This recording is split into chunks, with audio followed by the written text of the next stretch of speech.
σας παιδιά και καλώς ήρθατε σε ένα νέο βίντεο. Είμαστε εδώ με τον Γιάννη που δεν φαίνεται. Σήμερα έχω βάλει την κάμερά μου στο ποδήλατο. Πήραμε καινούριο ποδήλατο, καινούριο. Και σήμερα πάμε για καμιά βολτίτσα.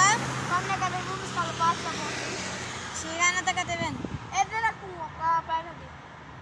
Ναι, όχι. Τώρα πάμε εδώ. Πάμε. Απέναντι. Όχι απέναντι. Σκαλοπάτια.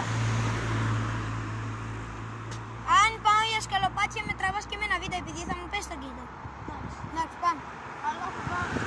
Πάμε ρε. Σίγουρα. Ναι. Άντε πάμε.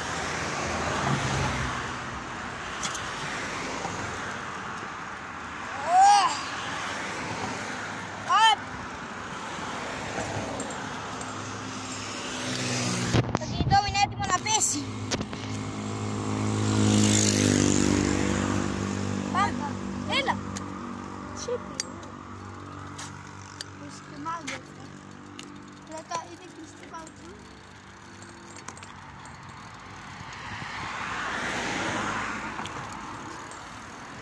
Παιδιά, αν σας αρέσει το βίντεο, να ξανακάνουμε βίντεο με ποδήλατο.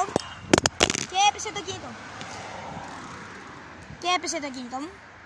Αν θέλετε να ξανακάνουμε τέτοιο βίντεο, πατήστε like και εγγραφή. Τώρα πάμε να κατεβούμε αυτά τα σκαλιά. Αυτή είναι η βίλα. Την ξέρετε νομίζω. Το να γυρίσω την κάμερα κάτω. Έτσι. Ωραία.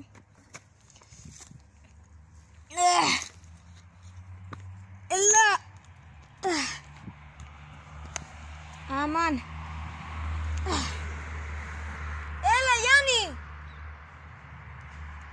Ξύπνα! Καλό Γιάννης, τώρα ξύπνησε. Αυτός είμαι εγώ. Με το κράνο. Wish me luck. Έλα, πάρε το κινητό. Γεια σας, γεια σας. Πάει τα πάω σου. Όχι, θα πάω εγώ τώρα. Εδώ το κράνο το καινούριο και τώρα το δώσαμε στον Ντάριο. Οπ, βλέπετε το τηλέφωνο εκεί. Πάρτε το τηλέφωνο όποιο θέλει. Κοιτάξτε εδώ τώρα. Δώσ' το.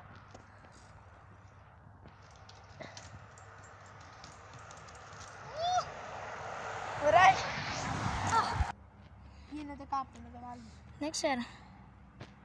Εδώ Έλα πήγαινε. Όχι, θέλω να το βάλουμε. Ωραία. Παιδιά, τώρα επειδή ο Γιάννης χέζεται πάνω του. Ναι ρε, γιατί αυτά τα σκαλιά δεν τα έχω κατεβεί. Τέλος. Ναι, αλλά εγώ τώρα τα κατέβηκα και δεν είναι τίποτα. Και έχω και BMX κιόλας. Εντάξει, το BMX παιδιά είναι φτιαγμένο για τέτοια σκαλιά. Τότε δεν έχω κανένα πρόβλημα.